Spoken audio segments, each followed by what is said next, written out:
So we're doing a little different video than we've done before. Today is Monday. Today's Monday. Chandler completed. I just slept for we drove down. I'm sorry. No, that's okay. We drove down from Indianapolis this morning. Yeah, this afternoon. And I think after competitions, you never really sleep super awesome during competitions, and then you just are also wanting to talk to all your friends and keep up with everybody, and so the energy dump always happens at some point. And we got to Louisville a few hours ago, and I immediately fell asleep on top of the bed with my face down on the mattress. He didn't leave a lot of space for me to sleep anywhere, so that was nice. Why don't you just roll me over? Because you get upset if I wake you up. Oh, nice. That turned off. That was great timing. Just like we planned. Yes. Okay. All right. So first, how was getting to Indianapolis? It was nice. We didn't get to sit next to each other on the plane. We didn't. We flew Southwest. We did do a plane video. We'll move on. But then once we got there, it was really cool. They had all of us kind of get there a little bit early, and so I got to spend some time with Pat. I think my favorite part of the whole weekend overall was how much time I got to spend with all my buddies. And Pat and Noah, or who I hung out with a lot beforehand, we went to the Indianapolis 500 Motor Speedway. We also went to this gym called CrossFit I Got Your Six and made some friends with the owners there, visited CrossFit Westfield as well, so I met a bunch of the people who were around there, and having that intentionally in the schedule was pretty cool. So I think we got off to a good start before the event started. So I was going to ask you about the Indianapolis thing, and you guys met some race car drivers? We did. I kind of got to meet them. Yeah, you did meet them. Maybe kind of. You were there. Yeah, but I didn't want to You got to ride in the fast car. We got to ride in cool. the fast car. Was that the fastest you've ever gone? I didn't go that fast because there was another car in the straightaway, so we went a little bit faster on the turn. I very safely, when I was 17, drove 110 miles an hour in my 2001 Dodge Durango. That baby was shaking. Where did you do that 110 safely? There's a road coming from Homer City back to Blairsville. You go through Blacklick, and it's just a pretty solid straightaway, and there's not a lot of cars there. Okay. Sorry, Mom and Dad. My dad's probably just a lawbreaker. Yeah. But then you met some cool people, and the one guy won, right? There was an event at the same time you guys had an event? Yes. When we met a couple of the Indy 500 drivers. Indy series, I guess, is different than NASCAR, but it's part of it. And it's not the Indy 500 because that's in a few weeks. Yes, multiple Indies, I think. Very confusing. Yeah. But I'm sure our sport over the last four years has not made that much sense anyways. But they were really good. They had really fast reaction times. We played some reaction games with them. But we just talked to them, and it was cool to hear their general lives as athletes and how many similarities there are. I think there's a ton of similarities for performers in any space, and so just automatically talking to somebody who's kind of done that sort of thing, there's a shared common ground. And I think also too, not to go back to my friends, I had such a good time hanging out with all the guys this weekend, but I think it's because all the dudes, there's an understanding of what it takes to train like a crazy person, especially for the older guys who've been there for a long time, how hard it is to stay in the game, especially if maybe you're not PRing all the time like you used to or whatever. And we just got to all be really honest, and there was a lot of spaces for us to get to catch up. So yeah. Do you feel like doing I'm sidetracking, I just thought of something, but the 6 events versus doing the regular 9 or 10 had gave you guys more time to chat and hang out? Yeah, I think the 6 events did help a little bit. So to get into the competition, World Fitness Project events Tour 1 event just finished up, and we had 6 events. We had 2 on Friday, 2 on Saturday, 2 on Sunday. It's a little bit, I'd say, lighter than the normal competition format. Normally it's 3 events per day at least, and so this kind of prioritized a little bit more intensity. This was the first individual event of the season for me. We've both been doing a lot of high rocks training, and overall I'm still pretty much in a base build part of the season, and this was kind of the first reintroduction to high intensity. I did a little bit of a sport specific phase last couple weeks when the workouts were announced, but not a major one because we still have a couple more high rocks left in the season before that is done, and I can focus on just regular regular fitness. Okay. Okay, so event 1, run, snatch, muscle up.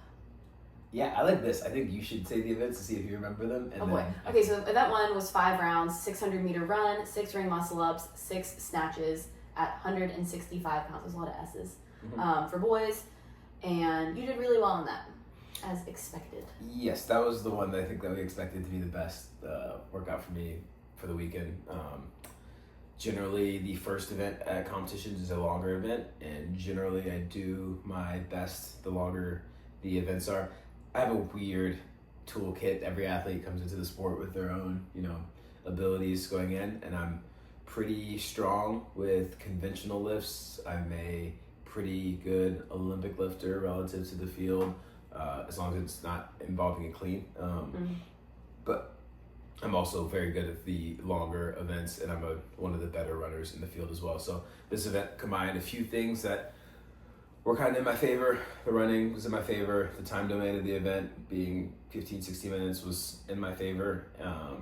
The snatches being the weight that they were helped me out as well. And then generally the guys who can run with me or can lift with me are a little bit bigger, but I did run into a fitness problem here. I think I finished 6th in this workout, and I remember finishing that and I was like, holy cow, these guys are really good because... Yeah. Do you feel like going in the last heat would have made you run faster? Do you think you would have blown up a little bit more trying to keep up with Jeff? Yeah, it's tough to tell. I don't think I've had the chance to learn that. Same thing kind of happened at Rogue this last year on the road workout where I got 2nd in my heat or was up, I don't remember, maybe, whatever. I was up there in my heat, and then the last heat where with all the fitness guys, they come and knock you down a peg, and you'd want to say that you go faster because generally you do, but there's also the way that the results ended up. Those guys are fitter than me, so. And you wore sunglasses inside. I wore sunglasses because we were outside for half of it. Half. Yes. We were outside for more than half of it. Chandler put on sunglasses, and I was like, if you go inside and you can't see the rings, please take the sunglasses off. But it was a vibe. He looked really good, and he also tapped Travis on the shoulder when you went around him. Okay, that's maybe my favorite competition moment that has happened. Really? Yeah, that was hilarious. That was very funny. I can't find a clip of it, so if anybody has it out there, let me know. Please. On the second round, when we were running outside, I was catching up to Travis, and I thought it'd be really funny to do the whole thing where you tap somebody on the shoulder and they look one way, and then you pass them. So I tapped him on the left side, and then I sprinted to get around him, but he actually looked on the wrong side, which was really funny. Good. Yeah. So I got him. Yes, all in good fun. So that was event 1. It went pretty well. What's your in-between event food consumption like? It depends how much time we had. Because these events were pretty spaced out this weekend, we got to go back each time. So you made me peanut butter jelly sandwich between the workouts, or 2 every time.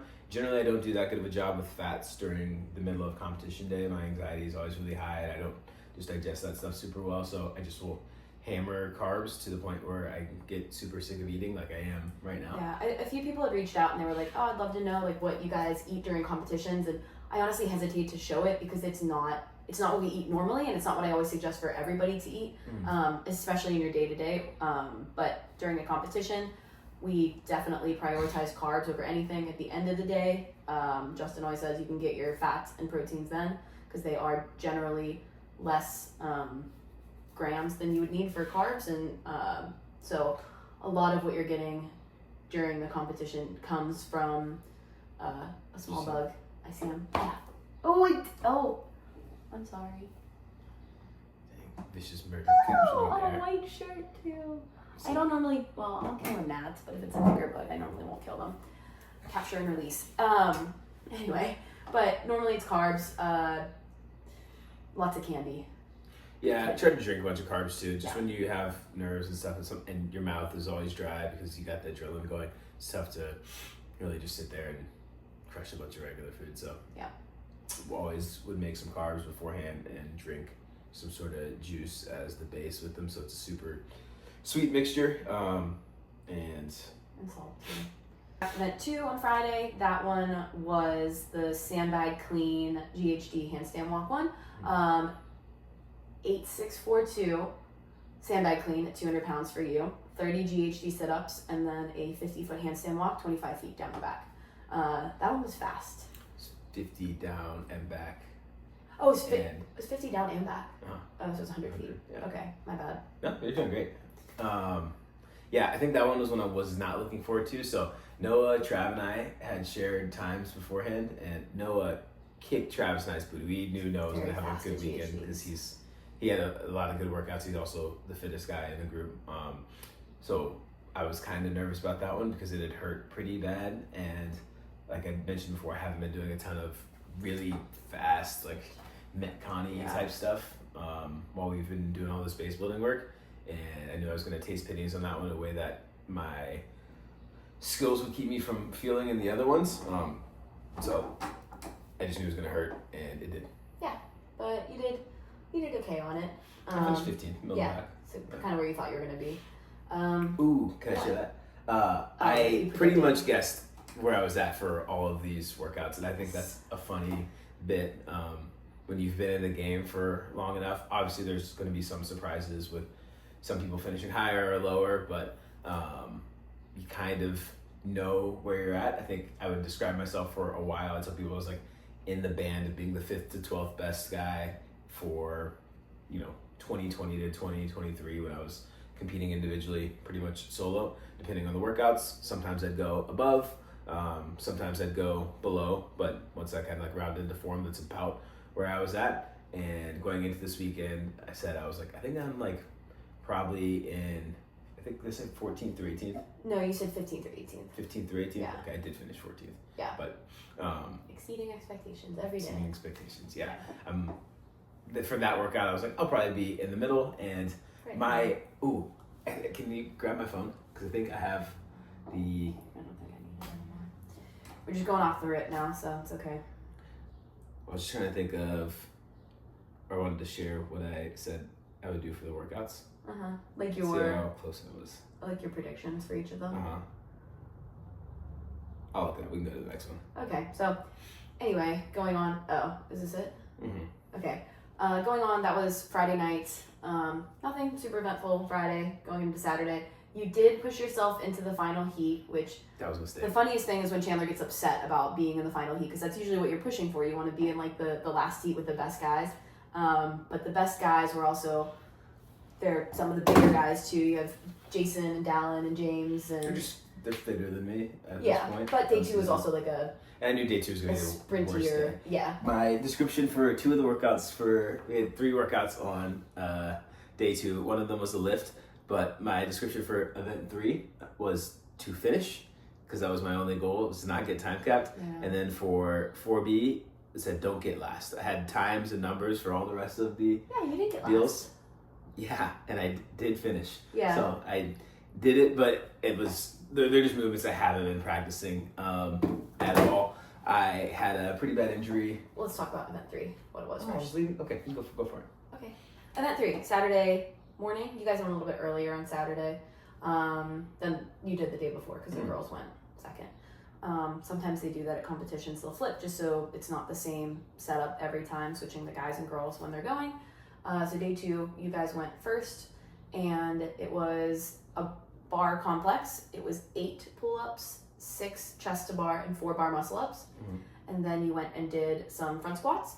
So you can power clean that, squat clean it, whatever, but the weights went up each time. I don't know the guys' weights. It was 245 for the first 4 rounds, 8 reps at 245 for the first 4 rounds, 6 reps at 265 for the 5th round, and 4 reps at 285 for the last one. Okay.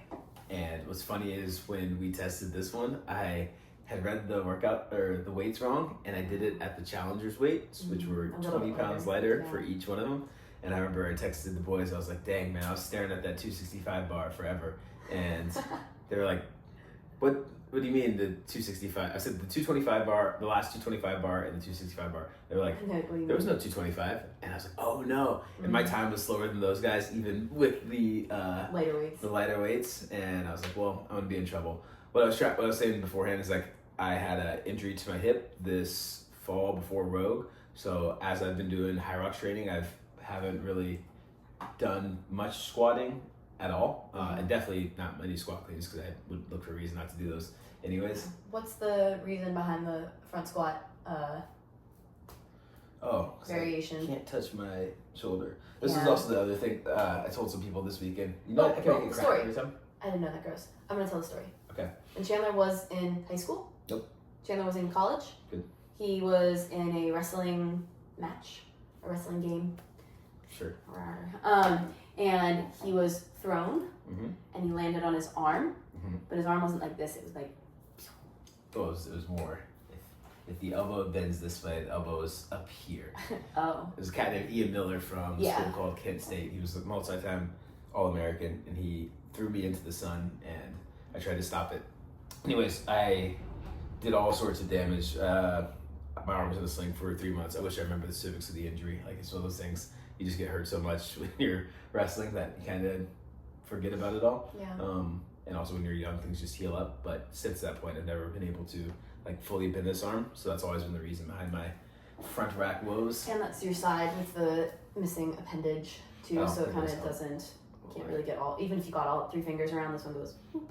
Just pops up. Yeah. So when I throw in the video there, we can explain the crossing over. Sleeping like a vampire. It's not the best look, but it's more I just didn't have like a ton of leg drive. So anyways, I got crushed that event. I finished 27th. So at this point I've gone 6, 15, and 27. Yep. And then we go to event 4, which is a 2-parter.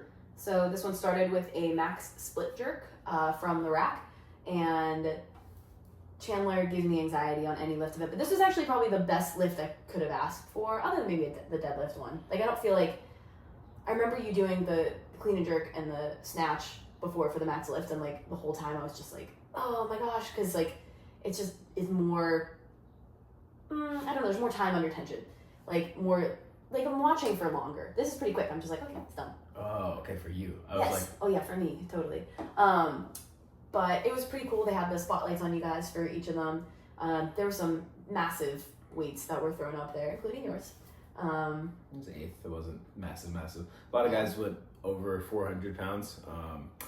Maybe if I had taken care of business, I'd come into this, and sometimes this is a problem when you predict every part of it. Kind of put yourself in that spot already. Yeah, you're right. I just assumed. I had told everybody I was going to miss my first attempt. You didn't miss the first one. You missed the second one. And then you almost put the wrong weight on. I don't think you. Jesse helped me out there. Yeah, he was going to put on. He had to have 2 blue 45s and a yellow 35. On the other side, he put on 1 blue 45. And it was 3 and 2. Sorry, boy math. I had never put that much weight on a bar before. So, Jesse was like, "Hey, let's put a blue on." And I was like, put the other blue on, and he holds up the 5-pound blue, and I was like, no, put the other blue on. Bigger blue, which is 45 Bigger pounds. Blue. Not the same thing. Yeah, so you ended up fixing that, which was nice. But you got it. Honestly, your 386 looked pretty good. Yeah, I think if Bickle was there to tell me the numbers, and he nailed it this time. We did not nail it at the games in 2023, but we crushed it this time with taking the right numbers. I think the next jump would have only been to get Ricky, and it would have been 396 or something. So it wasn't really that worth it. Yeah, but they did have like the half-pound plates and the ones, which makes it like... It could have got Jason. Could have got 7. Yeah, it makes it like cooler, I think, to do that, because you have these like... Somebody gets 95, and then somebody gets 396 or something. So you can be a little more strategic in your weights. Yeah. But it's also like, I don't know, you have to think about it a lot more too, and you're on the floor, and so having a coach doing that helps. You have to think about the heats prior to you and everything as well. A lot of math goes into lifting under time, especially once you don't take care of your job and you miss. So I went 45, I missed the 65, right? Mm-hmm. Went to 86, hit. Panic. And then 90 to finish. Yes. No, I did 82. Okay. 82 and then 90. The numbers I've never heard before. So, then there was a little bit of a break. You went into part B, which was an echo bike sled push workout. That was crazy to watch because Roman biked 25 calories in like 22 seconds, and I was like, there's certainly levels to the echo bike, and I've spent so much time on the echo bike in the last 4 years, really. I guess I started December 2021 is when I really started to put some energy towards it, and I still can't even come close to keeping up with some of these guys. Yeah. I think I took 24th in that event. I told myself before, so the jerk and the echo were only worth 50 points, and I said it's probably smart to not destroy yourself, because if I went all out in that workout, maybe I'd get a couple spots. I think I could have maybe got a couple seconds faster, but I would be super, super smoked. And my body's never tolerated really, really high intensity that well. So I didn't want to lose myself for day 3 by going bananas. But you say that, and then once the clock goes 3, 2, 1, or like you're chasing someone, you end up pushing a little bit harder than you thought you would. Yeah, because you and Chris were like right next to each other on the lane, and you're pretty similar. Sled pushed me. He was a little faster on the sled. Shout out Chris Ibarra and he did great. Ibarra and all the Hefner trained crew. I sent Joko a message, but I do like Chris for that reason. So that was the end of day 2. At this point, I think you went back into the second heat, and then Noah went into the final heat, so you guys swapped for the final day. And I'm trying to think again, anything crazy happening. Saturday night, you slept well, sleep-wise. I think Friday night was the tough night of sleep. Usually, like, mid-competition, I feel like that's the harder sleep time, or just before you have a tough day, you know, coming up. Actually, like small noises and all that stuff. And sometimes being in a hotel, like, you're not used to whatever different noises and sounds. So going into Sunday, last 2 events started with the legless rope climb, yoke carry workout. Ooh, it started with breakfast. We do this thing where we go places. Yes. Got a couple rules for. You say we do this thing, but it's kind of this is something you do. I don't think I would do this. I'd probably go try a bunch of different places, but yes. Yeah. Generally find a place to get breakfast. They had hotel breakfast, but one of my resolutions I made after getting outside the Army, I had a few. One of them is I try not to camp anymore. So sleep outside if I don't have to. Glamping only. I try not to get on helicopters, which has also happened outside of my will. My fault. And I try not to eat watery eggs because I had so many watery eggs in the Army. Those were all things that like I did a bunch of, and I was like, man, I don't like this. I don't want to do this anymore. Whenever this is all said and done, so I didn't really want to eat the hotel eggs, but also I kind of like getting away from the competition. So we'll always find like a breakfast spot 20 minutes away or something, just far enough away where we know we probably won't run into anybody and can just relax. And we pretty much always will go to the same spot for 4 or 5 days in a row and have the same people come there. Like anybody who's there to watch, my family's there, or some of my friends are there, we'll invite them and just kind of hang out. Because normally you can't hang out like mid-competition. You want to go back and relax in between, and then by the time the day is done, you kind of just want to go to bed or eat in your hotel room underneath the covers. So breakfast is usually the only time we get to hang out with people. And it's also the only real meal that you eat for until dinner time. Like you can't really do a big lunch, so like you eat a big enough breakfast that it can more or less carry you through. But we went to Patachu every day pretty much with our server Carla. Shout out Carla. She was great. They never had any sparkling water though. Did they today? They fixed it. No, I missed the sparkling water. Yep. That's upsetting. We can go back. But we do the make your own omelets and do that to start pretty much every day. Yeah.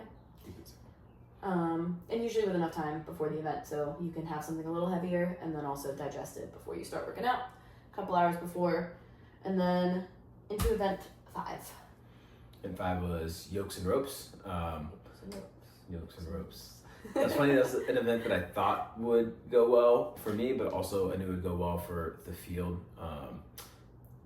I'm pretty good at rope climbs and pretty good at yoke walking, but there's an element of that when it comes to rep speed that I think other guys are just a little bit better. There was maybe enough time in between every rope climb, the 2, because it was 1 legless, 1 regular, which for guys isn't really too much of a question if you're going to be able to complete the rep. And then also doing the yoke carry, you can kind of relax your grip a little bit more.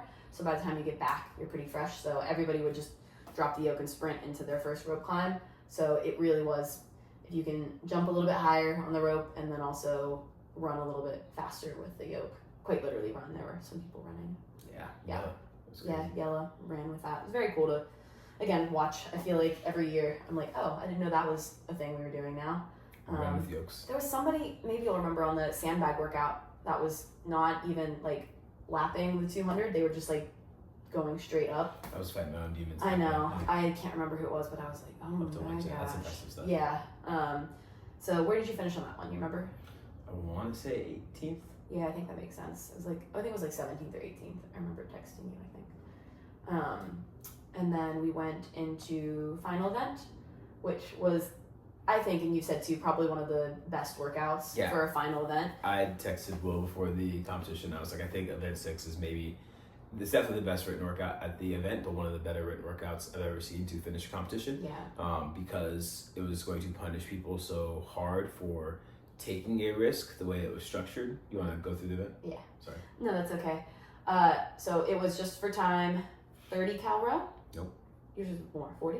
Okay, girls was 30. All right. 40 cal row, 30 burpees over the ballistic blocks. Then 20 dumbbell thrusters with 70 pounds in each hand. And then a 50-foot overhead walking lunge also with the 70s and done in 25-foot segments. Unless you are... I think Noah's not going to do the whole thing. Yeah, I think he was actually. It's very impressive. Yeah. I thought Colton maybe did, but... Oh, he stopped. He did, okay. Yeah, very tough workout. We did an overhead walking lunge workout at Granite Games 3 years ago. And I remember it was the same weight. You had 70s, girls had 50s. And I'm pretty sure it was only like 15-foot segments, but I think it was like 3. Destroyed people. It destroyed people. Yeah. Like it was similar setup. It was just a quick and fast into it. And if you don't pace it right or just rest like that extra second that you might need, like there were a lot of people that crumbled like a foot before the finish line or something. And it was, as a spectator, it was cool to watch, but also very brutal to watch too. Like it was, you see people take some big chances because it's also, again, it's the final event, so people want to go for as many points as they can get. You generally know who you need to beat. Like if you Yes. have a target, if you want to finish top 5, you've probably already done the math and are like, I need to beat this person by 3 spots or stay within 3 spots of them. So you almost don't really get a choice as to when to pick up the dumbbells if you're fighting for that position. And that was the other part of the text I sent. Well, I was like, I really hope I'm not fighting for some sort of spot here because it felt like an event that was really ripe to, you can know the right answer. And I'd been saying this all week long. I said, whatever happens, make sure I do. You remember what I was saying? I told you and Vickle both. Okay. Oh, make sure that you don't go unbroken at the end? Was that what you said? Oh, yeah, for the dumbbell. I was thinking for the thrusters for some reason, and I was like, no. I practiced it once and done it unbroken, but it was like very, very hard. And after a long weekend and stuff, it just wasn't going to be the right choice unless I absolutely had to. But there probably wasn't going to be a circumstance where I absolutely had to. And then if you mess that up, you go from taking top 5 or something to instead taking bottom 10. And that was a huge swing. In an event that only has 6 in a competition that only has 6 events, the points are really like crucial. So that little swing can like move you into a very different spot, which you saw happen a little bit. Yeah. But again, I thought that was a really cool event. I was very lucky because I had started, everything had felt so good for the first part of the workout. The thrusters had gone well, and I was on time for the rowing and burpees. Part of the reason I wear my glasses when I'm competing is because I want to be able to see the clock. And I finished the burpees, I think like 10 seconds ahead of schedule, and then I started the thrusters. I was like, I actually feel really, really good. I did the 10 thrusters, walked ahead, did 2 more. I was like, I could probably do this unbroken like I planned. I know I've told myself all week not to, but that voice was, the devil was sitting on my shoulder saying, like, go for it. Try it. And then Colton finished the thrusters so much faster that I realized, oh wait, I'm not gonna win the heat. And then I stopped thinking about, oh, it'd be cool to have a heat win to finish. Instead, I was like, just get another base hit and live to fight another day. Yeah. And so I did and played it smart. Had a fun little race with Guy at the end, which was cool. You said you and Guy have raced a lot before. I lose to Guy all the time. He's fast. He's just like in general moving. He's just probably better than me at most. It comes down to like a sprint foot race at the end. Like yeah, he's generally. I'm deceptively slow, as they say. You're very good at long runs. I am. You just don't really do that very often. Yeah, more of a foot race thing. Maybe I'll just practice that. Like if we're going to the gym, I'll just be like 3, 2, 1 sprint. We'll practice sprinting. No way. Yeah, that's true. We're getting to the age where you can't play like a pickup game without warming up. But it was really cool. I thought that was a fun way to end the weekend, and it wasn't like there wasn't a set leaderboard. Like even on the girls' side, I feel like we were all standing down there to see who won, and everybody was kind of like, you know, some people were pulling the numbers for things, but it was, I think, mostly a surprise. You knew kind of who was at the top, but not exactly who was gonna finish out. But it was good. Yeah, I felt really good about how the weekend went as a whole. I wanted to exit the weekend healthy and with enough points to feel like I have some momentum for whenever I do start to train for the style of event again pretty seriously in June, July timeframe. Yeah. And we did that. So So what is coming up next? Do you want to tell the people? Gosh. We want to go. Let's not go through everything because we do have a lot coming up throughout the year, which is exciting. But what's next? Next. Last. You don't text. Next. We have St. Louis for Murph. Yes. With the first form crew, which will be pretty fun. You want me to do the next 6 weeks like that? Yeah, even that's a lot. Well, I mean that feels like within. Yeah, over the next little bit. You can go after that. Okay, so then we're going to be doing a High Rocks together. First one For together. the first time. Pray for me. It should be fine. Pray for me. I'm gonna do all the work. Yeah, but you're gonna get to chill on the runs. I'm just gonna run my little heart out. So next couple weeks for me 8 by is 1K. Yep, 8 by 1K with a little bit of bent over resting in between. Probably I will touch the skier and touch the sled. So for that, the weights are the same that I would be doing for the women's pro division. So I can help out a little bit. I will probably actively choose not to. Hopefully we get a little bit of behind the scenes footage of some of that stuff as well. That'd be fun. Yeah, we'll see. But that one's gonna be in New York. Then after that, NorCal. I'm gonna be up in Sacramento for NorCal Classic. I'm doing it with my buddy Roldan, who just took 3rd in the Challengers division this weekend at WFP.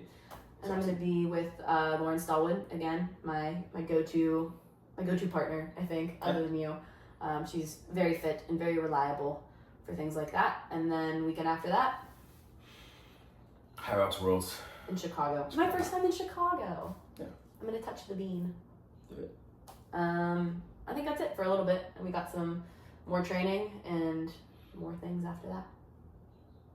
Back to it. Then last thing I wanted to talk about was just what you plan on doing post-competition for a couple days. Because I know some people take like a week off. Some people, since you do have a little bit of like things coming up, your training's probably a little different. But like what is today? Today was a lot of sleeping so far. But what is like tomorrow, the rest of the week look like generally? Tomorrow we're getting up at 4:30. We're gonna go run 8 miles with my friend. We're here in Louisville, where I was at Fort Knox for my last stop in the Army, and we're gonna catch up with some of my friends from the Army and one of our friends, Monica. She's a mom of 3, but also a former Kona Ironman runner, just sicko runner. Yeah. So we're gonna try to run with her.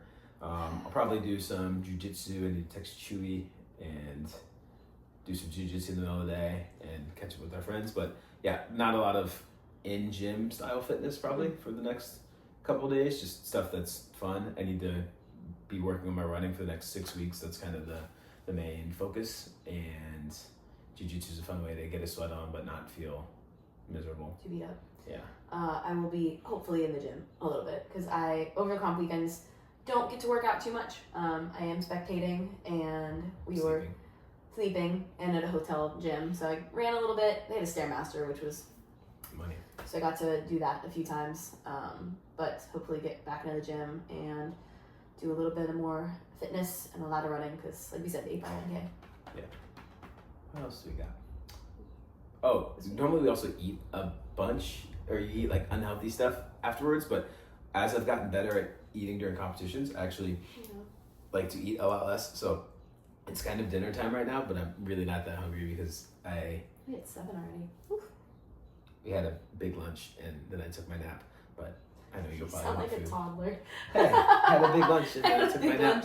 I took my nap and I don't want to eat dinner. I just want to go to bed. This toddler drove from Indianapolis. That was a big drive. Yeah, but it was a fun weekend. We got a few more months before tour stop number 2 in I almost said Indianapolis again. Mesa. Which should be cool. It's gonna be hot then. They did a phenomenal job. That was one of the best events I've ever been a part of. Yeah. I know people think it's just a thing you say, but it really was. And I'm really excited for whatever we've got going on with those guys for the rest of the year because they seem to give a darn to a high degree. Cool. That's it. Tour stop 1 complete. And now let's do Louisville. That's a lot of syllables. Louisville. Chandler Smith, San Diego, United States of America.